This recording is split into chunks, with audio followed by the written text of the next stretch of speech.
right, good afternoon to you, and you're welcome to the program. My name is Ania Fompofo, and this is Good Afternoon, Ghana. Well, so there's a lot going on in Ghana, and one of the issues that also bothers us a lot, especially myself and maybe my platform and my producers, is the BOKU issue. So it keeps coming up, once in a while, it keeps coming up. Actually, on a daily basis, things are happening in BOKU where there are crimes, people being killed or murdered, there's battles, there are gunshots and all that. So daily, it becomes a nightmare to have a smooth lifestyle in BOKU, and the town gradually is becoming a ghost town. Well, recently we've now received a request.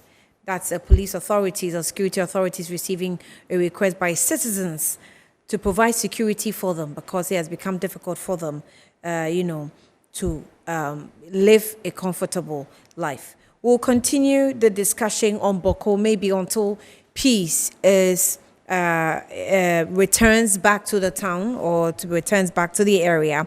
And so today we're doing this with Dr. Adam BONA, security analyst, and also ALHAJI AWAL Ahmed KARIAMA. He is the executive director for RISE Ghana. So ALHAJI Ahmed will also join us later. So tell your friends who are also equally passionate about the BOKU issues to come around and maybe see. They can send messages as well, and we'll read them to you. But for now, we'll take a breather. When we come back, I'll start the chat.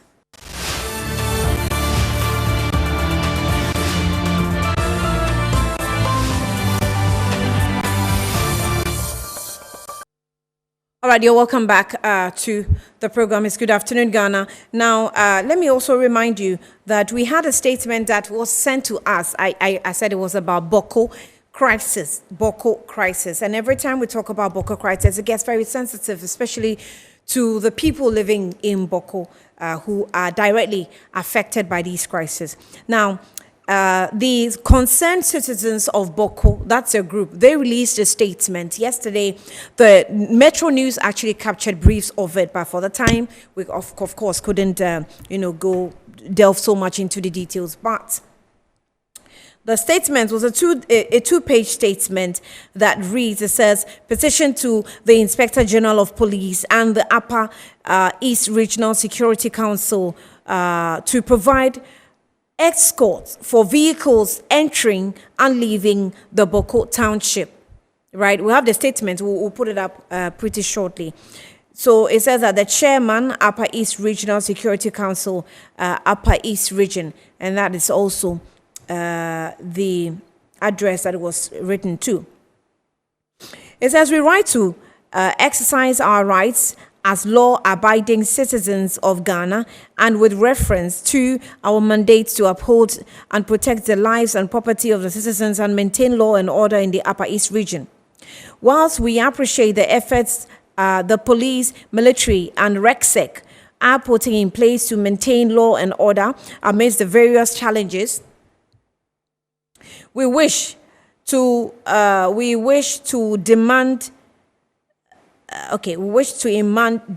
that you make good your legal, let me expand it a bit. Okay, your legal and moral obligation to ensure the safety and security of all citizens traveling into the BOKU from all locations and all walks of life.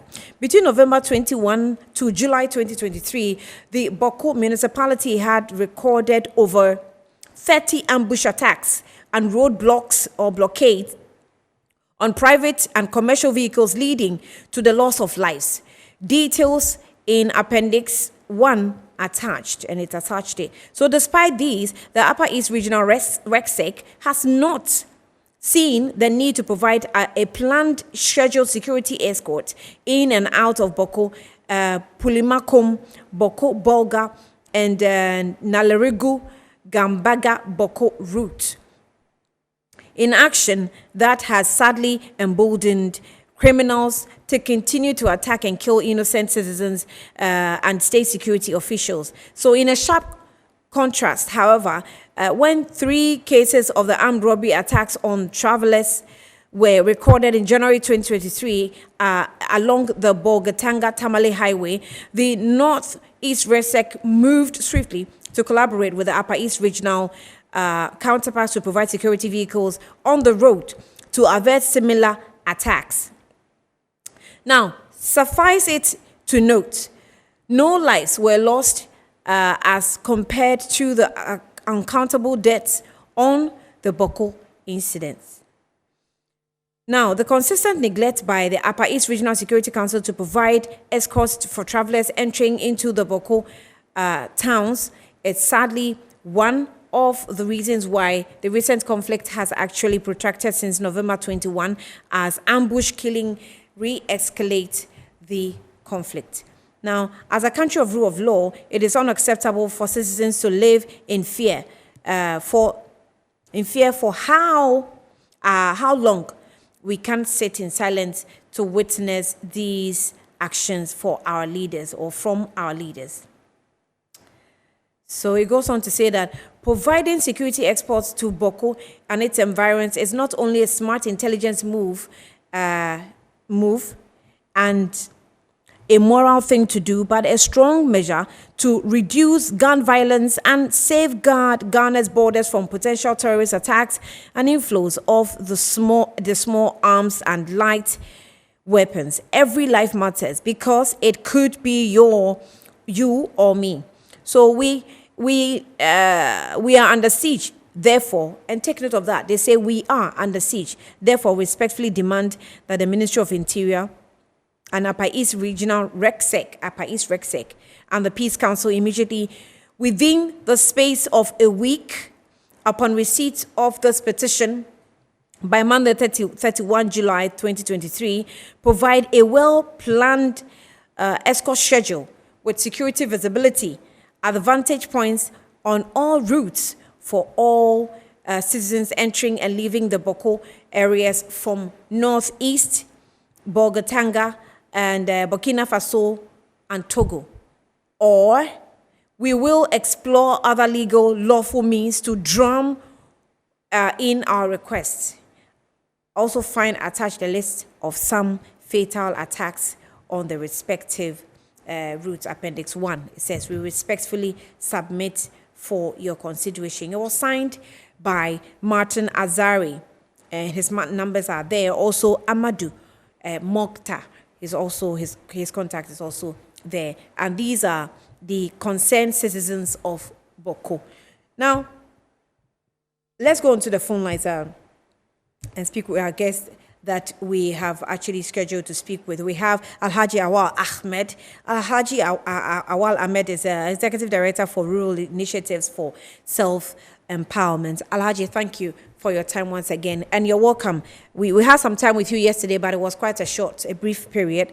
Now we can get into the discussion, maybe into details. You know, from yesterday when I spoke with you to today, what have you been able to monitor within the BOWKU environments where these violence continues? Yes, so first of all, let me say good afternoon to you, your viewers, and my co-panelist, Dr. Adam Bona, as well as your management. And I'm very grateful for the opportunity that we are discussing BOWKU on a very positive light this afternoon. Yes, so like you rightly said, I mean, from yesterday that we got wind of the petition and the discussion that we've had, I think that there have been a lot of interesting development in BOWKU in terms of the fact that people are excited about it, particularly those who are directly affected by this hit and kill that has been ongoing for some time. So there's a lot of positive output from there, and the place has been calm. Unfortunately, even though 2 days before the speech, a Burkina Faso-bound vehicle that has come to the BOWKU town to do some business was attacked on its way back, with the driver sustaining some machete wounds on themselves. Aside that, there have not been any incident again since the last time we spoke. So the place is relatively calm, but BOWKU is a very unpredictable and volatile area that, as we speak, okay, God forbid, by the time we finish, we may hear certain... Well, I'm sorry, can you put on your video? Your video is off, so we can see you, please. Okay, kindly. I can see my video from here. Okay. I don't know if it's... I can see my video from here, yes. And I can see you, I can see Dr. Adam Bona as well. Okay, all right. Oh, you continue. I think we'll try and fix it then. Right, continue. Okay, thank you. So basically, I was saying that so far the place is calm since the last time we spoke. There have not been any incident, except that 2 days before that, a Burkina Faso vehicle that came to the township to do some business and was going back, the driver was accosted and attacked with some machete wounds inflicted on them. And so as we speak, the challenge is that the Ghanaian vehicle from the Burkina side are being prevented from entering Burkina Faso. So that's the challenge that we have. If you have vehicles that are going to the Burkina side of the border, they have been prevented by the Burkinabe authorities, unfortunately, as a rebuttal of the incident that has happened 2 days ago on a Burkina Faso bound, Burkina Faso owned and bound vehicle from Boko. So that's the situation we have now. But for now, things are calm there. And just that without the security escort, the place cannot be predictable at the moment. Thank you. So so you say that vehicles that are going into Burkina Faso are not being allowed. Yes, if they know that they are coming from Boko, particularly they are Ghanaian vehicles, they are not being allowed by the Burkina Faso authority. Can you tell me? I mean, can you tell me why? Yeah, so the reason is that the city center where the Boku market proper is predominantly Mampusi people who are dominating that market. And as we speak now, there's the division in the Boku is so striped that we have people who are not from within the Boku hard proper. That is the Kusasis and other ethnic groups that are not from the Boku proper are not going to trade into the main market. And so we have satellite markets springing up. And people are also preventing people from going to access the main market. And some of these people who are being prevented from being accessing the main market happen to be the Burkinabe people. So this is not the first time a Burkinabe vehicle that has come into the city center to transact business has been attacked. So on their way back just 2 days ago, some of them too were attacked with some machete wounds. We cannot say on authority those who attacked them. But what happened was that they were attacked for going to the main city to trade.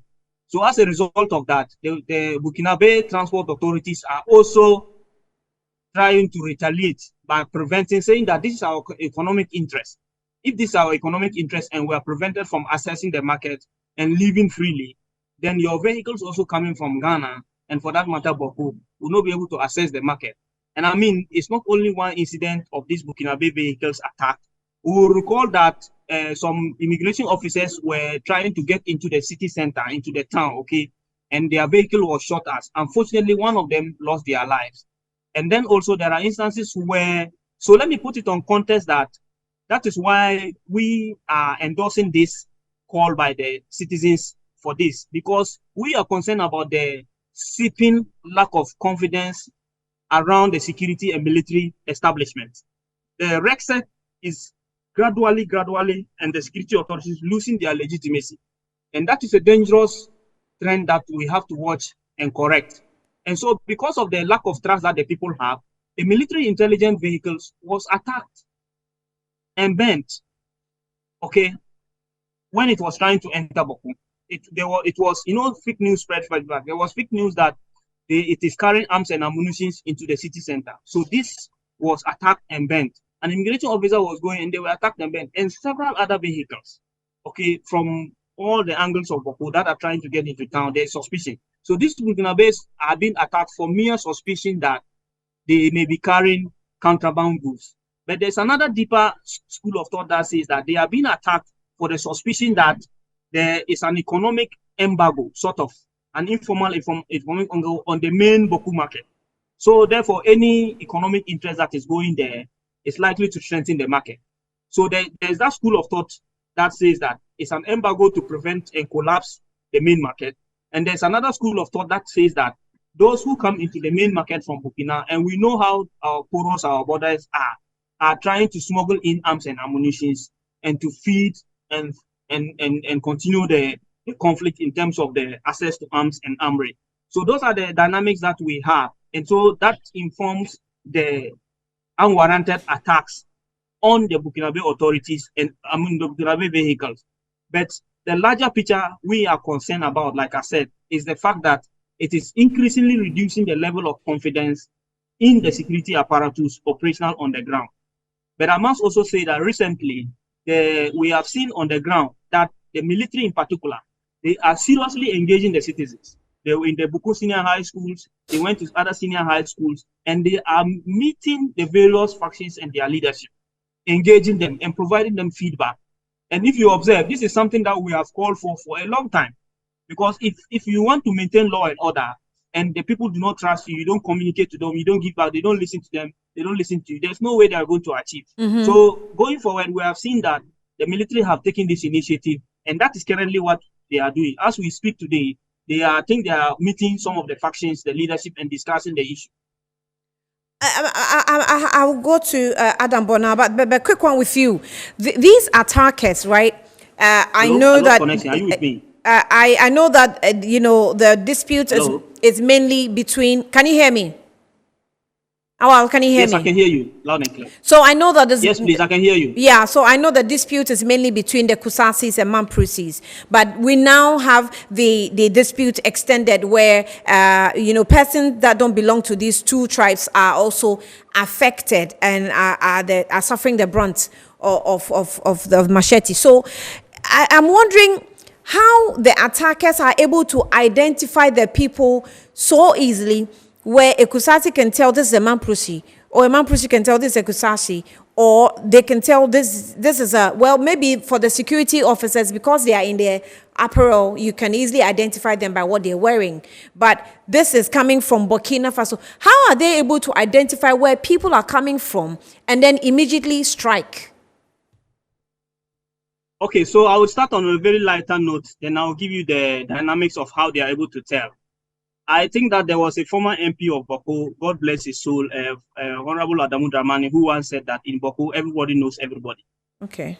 Okay, so he once said in BOWKU, everybody knows everybody. Right. So because of that context, I mean, before the conflict, you will have a lot of, for instance, when you take Honorable Mama Yaraga, for instance, his mother is from Mamprusi, his father is a Kusasi, so he comes from both sides. His uncles are on the other side, his fathers are on the other side. So that's the kind of dynamics. A lot of the people also, before the conflict, the town used to be a very booming place where a lot of people have schooled together, interacted with each other, and understand each other's customs and cultures, okay?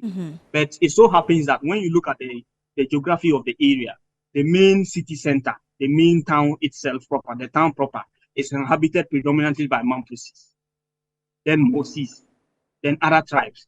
So it presupposes that anybody who lives within the main city center or try to access the main busy center is either going home or coming out of the house or going to take care of their business. So people are ambushing people who are basically, so the immigration officers, for instance, they are mistaken to have been people who are either staying in the town center and therefore Mamprusis, or people who have affinity with Mamprusis.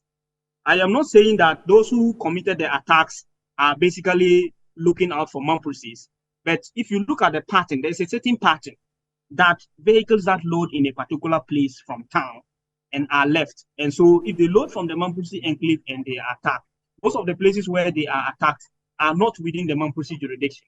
So therefore, it's not possible that the people who are attacking them belong to the Mamprusi ethnic groups or their own people are attacking them. So we know that there are also criminal elements who do not have any basis or support from any ethnic groups. Say, for instance, there may be some people acting on or behalf of Mamprusis who do not have the support of the Mamprusi ethnic group in particular. There may be some people also who are acting on and claiming to be on behalf of Kusasi ethnic group who may not have the support of the Kusasi ethnic group. But when you do a trend analysis of the attacks and spread it over time, you will realize that majority of the attacks on vehicles, they are vehicles either coming into the city center trying to access. So first of all, I told you that there is a school of thought about carrying ammunition into the city center. There's a school of thought about locking down the main city center as an economic embargo and a warfare. Okay, so people are denied their ability to exercise their economic rights. And predominantly those who are affected by this lockdown from within the city center are the Mamprusis. So you don't need to know whether somebody is a Mamprusi or a Kusasi. By virtue of where the person lives, people are able to just make some conjecture, okay, and say that, okay, so you live within the periphery of BOWKU Center, or you live within BOWKU Center. If you live within BOWKU Center, then therefore you are either a Mamprusi or somebody who supports Mamprusis. If you live from outskirts of BOWKU, they are more likely to be a Kusasi. But suffice it to know that there are some villages like in the Garu area, in the Timpani area, in the Binduri district area, where there are.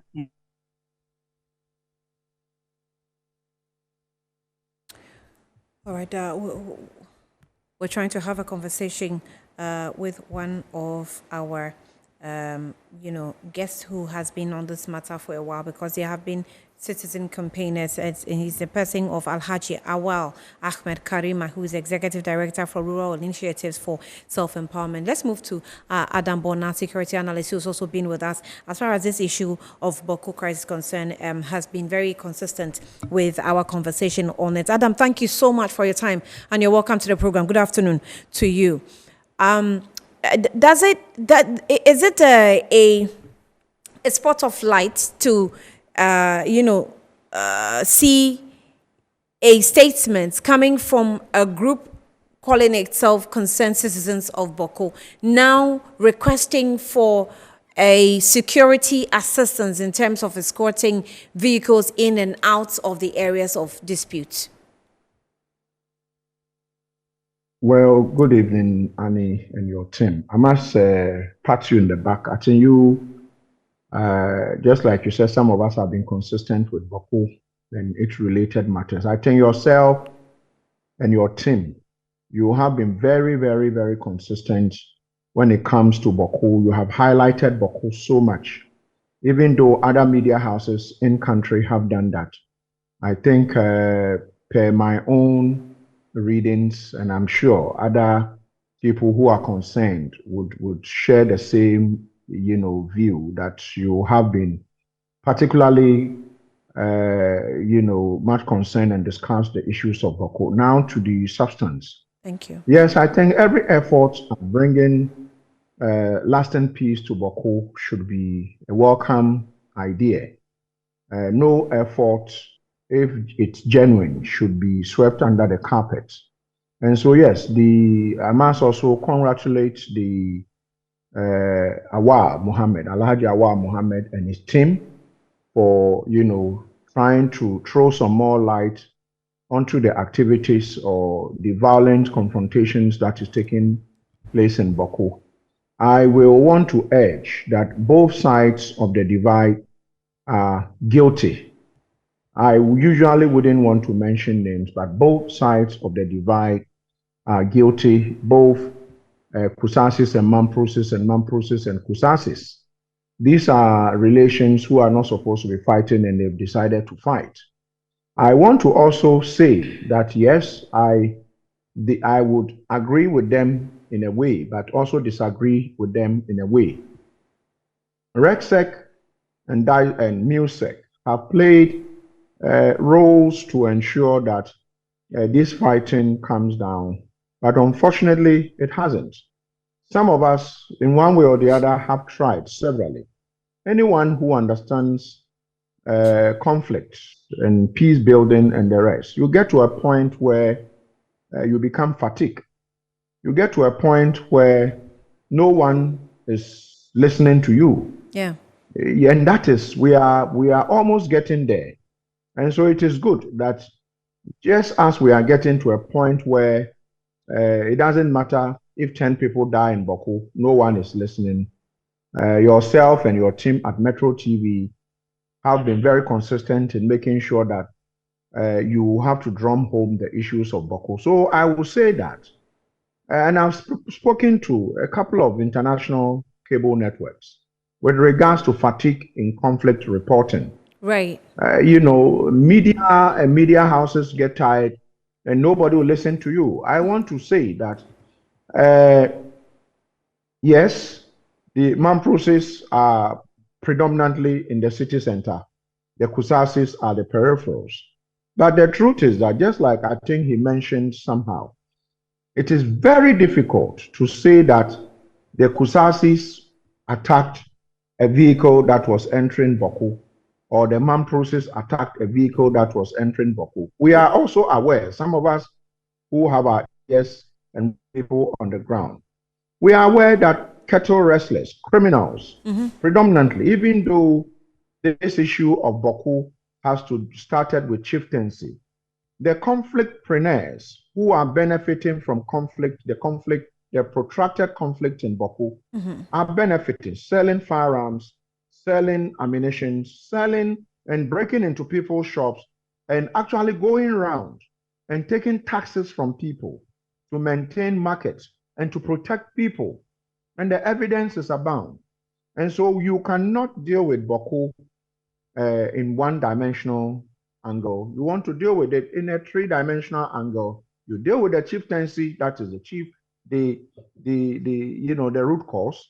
You want to deal with what do you call the criminality that is taking place there, and also rope in the executive, the political leaders, and then also bringing in the people significantly. Very important. It is very painful that it is the women and children and the vulnerable who are suffering in BAWKU. Now, BAWKU town, a lot of the young people have run to Bolgatanga, Navrongo, and other places. And they've moved out of the community. So mine is that, yes, vehicles must be protected.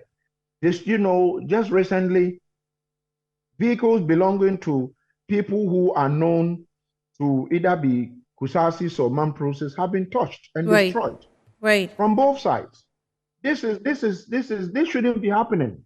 And so mine is that both sides are complicit when it comes to this carnage that is going on in BAWKU. But most importantly, I have asked that, when I say, some people say, oh, that is an over-exaggeration. BAWKU is a no-go area. If you have to enter BAWKU, like ALHAJI AWAL said, you could easily be killed.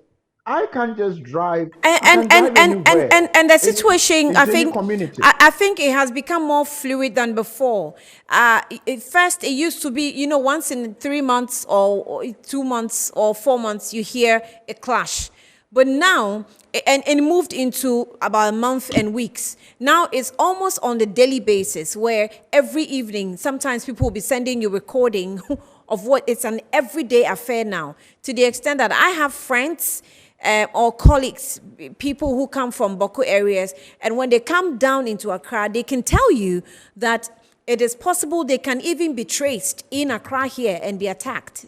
That's how, scary and terrible it has become. Well, yes, it is true. And for some of us, just like you highlighted, myself and you behind the scene, once a while we talk about what is going on in BAWKU. We share info. Yes, it is true that what is going on in BAWKU is now happening either hourly basis or by the minutes. It is no longer, once a week you hear sporadic shooting and a whole night they will shoot. These days, it is there. And the moment guerrilla tactics, they are now deploying what is called the guerrilla, the jungle warfare tactics, where you don't see me, I would attack you when you are sleeping. I would attack you when you are on board a vehicle. I would attack you if you ride past. You will not see who shot at you, who killed you. Right. And in warfare, you label it as a jungle warfare or guerrilla tactics, because you don't know in a guerrilla tactic or war situation, you don't know. Sometimes you kill one of your own. You kill a friend instead of thinking you are killing a foe. Because then you would attack somebody who could be a relation or who is on your side, or attack a security official who largely are supposed to be neutral. And that is what is going on in BAWKU. But Annie, the question I have asked rhetorically is that the people of BAWKU themselves, are they concerned? Are they worried? The leaders of BAWKU, both politicians, we have serious, respected politicians in this country, okay, who are coming from the BAWKU area. We have, statesmen, elderly statesmen, who are from the BAWKU area. And my point is that, are they concerned? If they are concerned, what are they doing? Why are they not pushing for a dialogue? Why have they left this entirely in the hands of the people who are staying there? And largely, I call some of them, we know them, are the financiers of what is going on in BAWKU. It will take balls to arrest some of these people. They know themselves. And if you call any adults in BOWKU, when I say a young person, 18 and above, who currently stays in BOWKU and has a bit of education or sometimes not even literate, they will be able to tell you on their side if the person is a Kusasi or the person is a Mamprosi. That person will be able to tell you who is financing them. And the truth is that they do this so that, because I'm told, and I've picked up intel, that some of the people will tell you that we don't need your food. All we need is firearms. We need, submachine guns and bullets to be able to fight. We don't need your food. We don't need your clothing. All we need is firearms to be able to fight.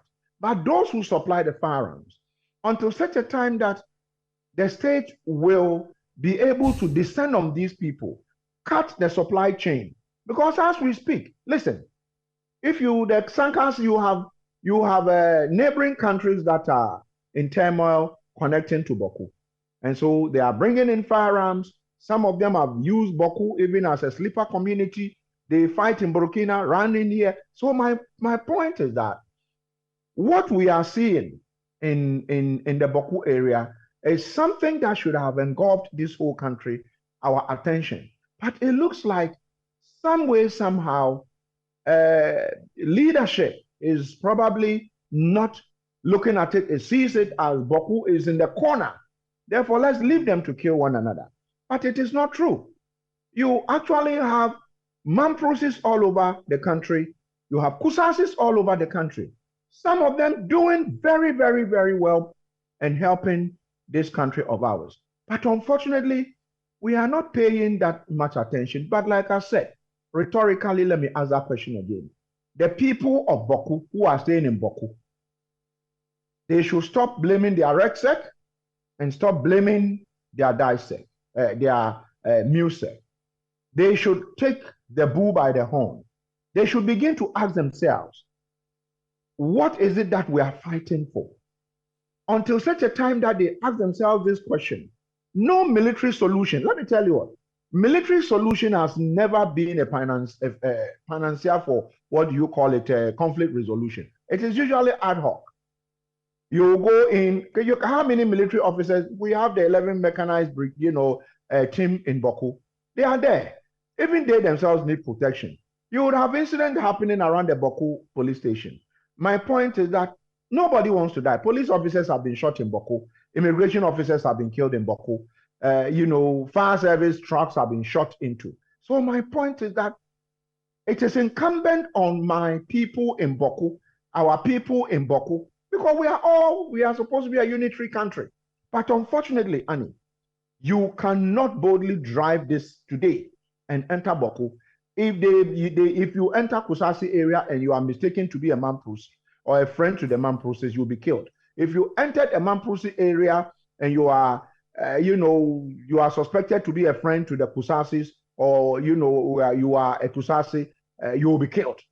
How can you live in one community and do this and still expect development and still be crying to the whole country to come to your aid?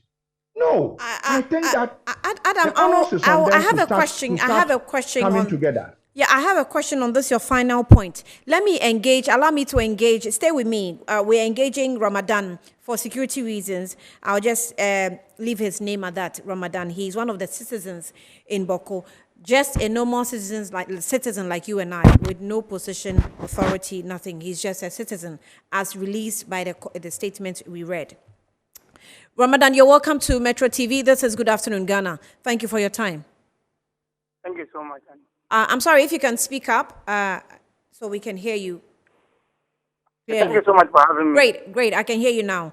Are you in BOWKU as we speak? Yes, please. I'm currently in BOWKU. You okay? So you've seen the statement that was released by some citizens who call themselves concerned citizens of BOWKU, right?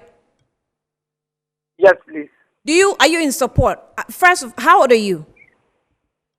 I'm 23 years old. Good. And you're spending your whole life in BOWKU, right? Yes, please. So you have nowhere to go. That's where you stay. Exactly. Okay. Tell me how it is like on a daily basis when you wake up in the morning, you have to go around doing your daily activities. How is it like? Well, honey, I am let me say, a private school teacher as well as a mobile money agent. For the past 2 years now, I think things aren't as expected in BOWKU here. Even talk less of the business and then the schooling aspect, even for the life aspect, we are battling very hard to live or survive in this town. Living in BOWKU is just more or less like living at the edge of your death. You can just wake up in the morning and before sunset, your life wouldn't be anywhere to be found. So living in BOWKU is just a horrible thing, or let me say something that's very scary. I must say that, yes. So it makes your work as a mobile money vendor and others that you're engaged in difficult. Do you operate from the home or you come to the roadside? Yeah, I operate on the roadside, but currently how things are, I can't operate on the roadside because you wouldn't know when people will come to attack you. So how do you operate? Well, I do sit in my house, and then maybe those who are regular customers can then just walk in, but those who are outskirts, those outside the town, you wouldn't do anything or have any business to do with them again. Because friends that you used to do everything with has now tend to be like more or less enemies. That's the life we are living in BOWKU here. Are you married? Do you have children? You have No, family? please, I'm a single. I'm single. I'm not married. Why? Yeah, I will be getting married very soon. But the way things are in BOWKU here, I don't think for now I can talk of marriage. So you began marriage soon. Are you marrying somebody from BOWKU? Come again? Are you marrying someone from the same area? Yes, please, yes. So she's also in BOWKU? Yes, please. How do you see yourselves? Well, the fellow that I'm with is at the, excuse me to say, the opposite side. I'm living in BOWKU Township and then she's living out the outskirts. But now even trying to reach each other on the phone, I think is very difficult. All right. So a young man of your age, do you sometimes, without mentioning names, do you sometimes get people in powerful positions sponsoring you with weapons to fight?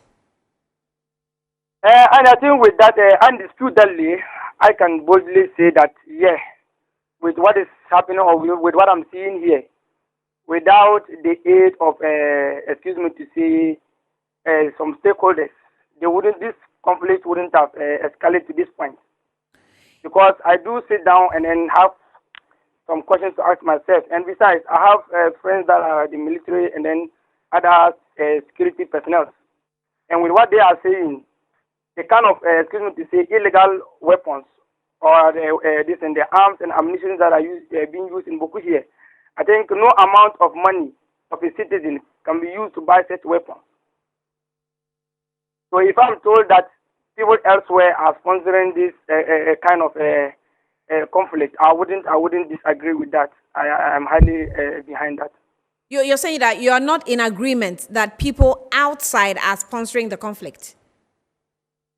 Come again? Are you saying that you don't support the fact that people outside are sponsoring the conflict? People outside, yes, I'm in support of that. Oh, you were supporting that? Yes, and I'm you happen to, you may know some of these people, right? Yes, and excuse me to say, you see these people that we are talking about, they are nobody than, excuse me to say, the politicians. Because it is undisputedly, there's no single person who is very, excuse me to say, much emphasizing on BOWKU issues. That person will tell you that this conflict has escalated 2020 to this 2023. It is the politicians that have made this conflict to get up to this point. Some of them, they fuel this conflict through their pronouncement. They make false pronouncements, and then at the end of the day, it will ignite things that are not supposed to be. In the next 10 years, 15 years, 20 years, how do you see BOWKU? If the situation stays the same or even worse? Well, if even for now, if the situation continues this way, I think in the next 5 years, BOWKU should be a ghost town. Because I think you can't just wake up and every the taking human's life is just your main priority. Destroying people's property is just your main priority. At the end of the day, what will be left as a town? No business have been closed. Hospitals operations are gone down. Everything school for school aspect, we wouldn't even talk there. Everything, nothing is even, excuse me to say, more functioning in BAWKU here.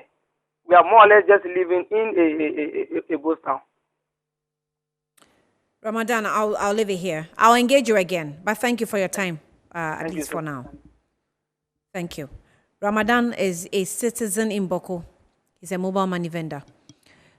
Give me just a few minutes. I'll be back shortly and wrap up with Adam Bona. I'll be back shortly.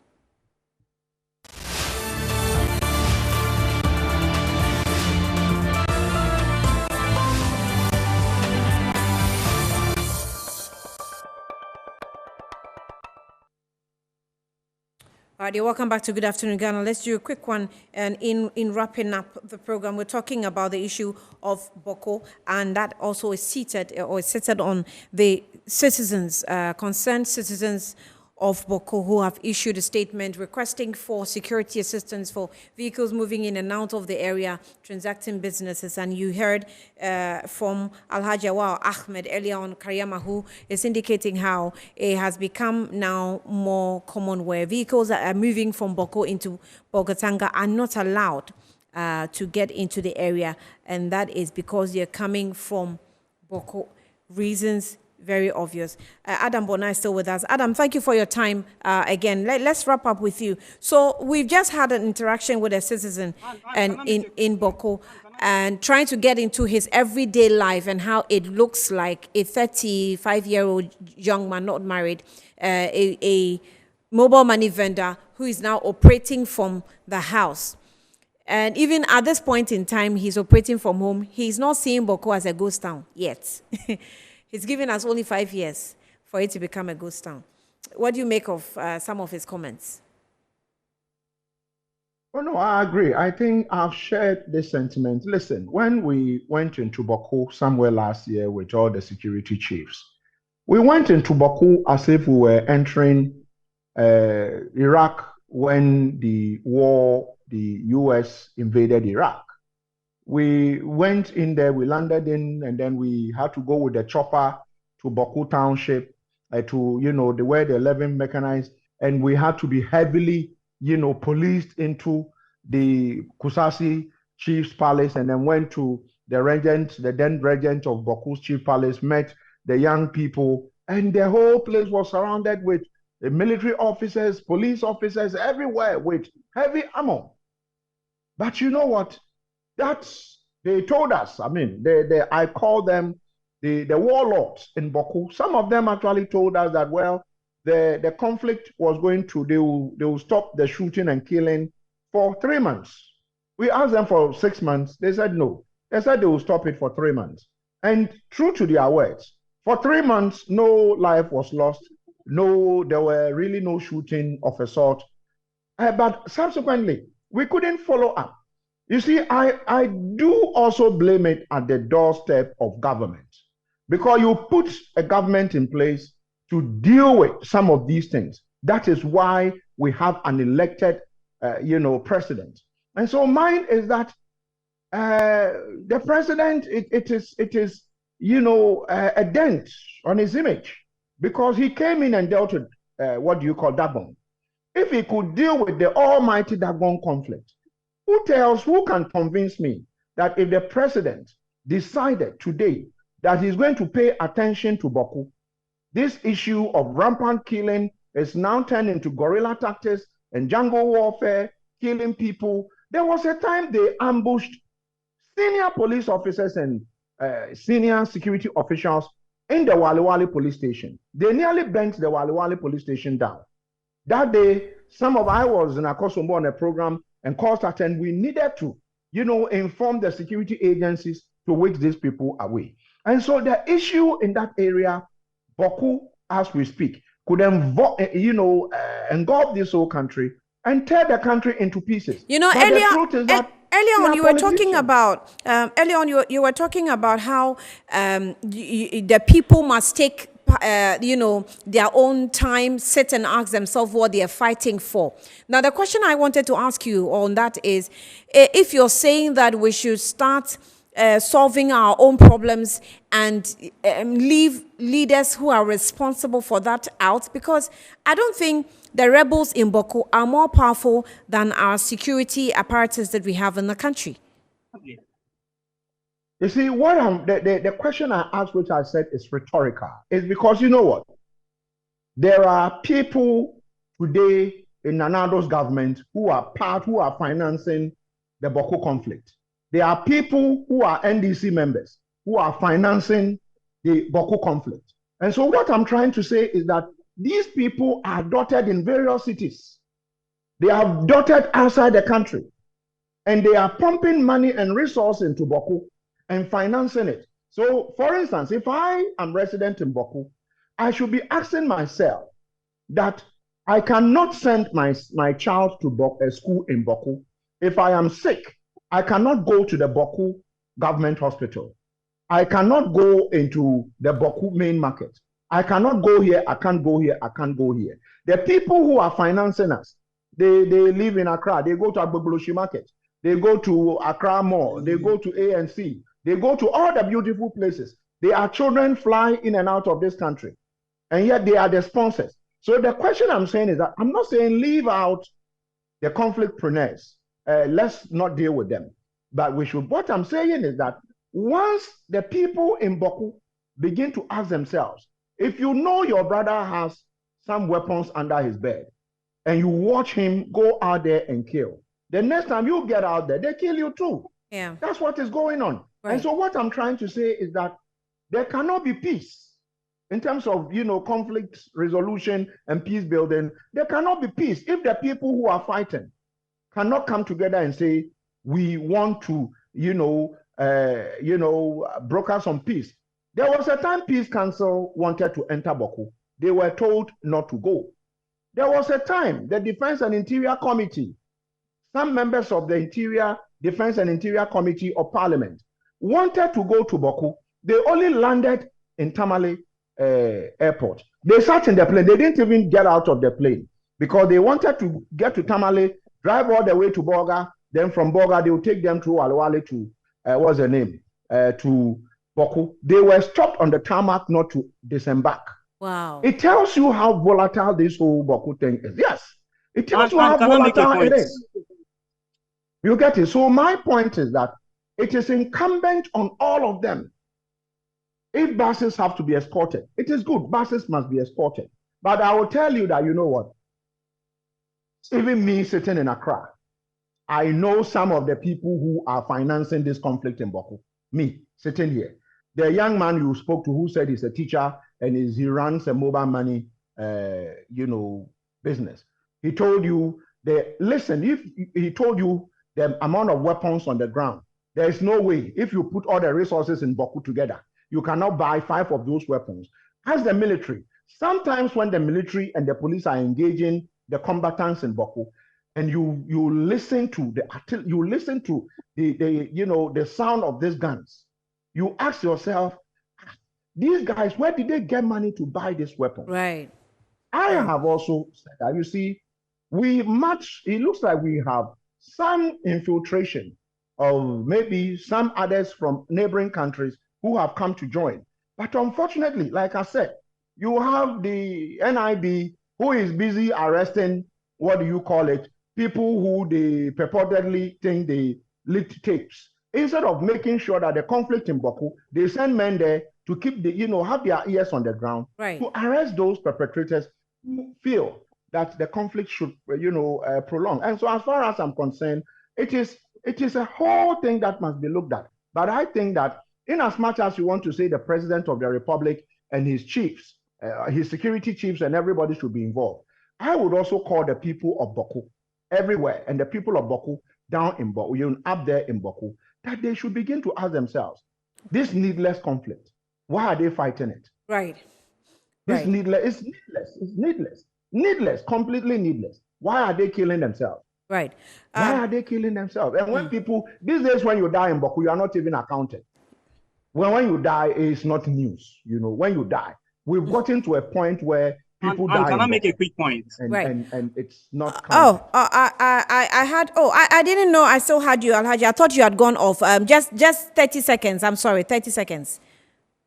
Yes, I've been waiting patiently. Thank you. I'm so sorry. I think that I want to respectfully disagree.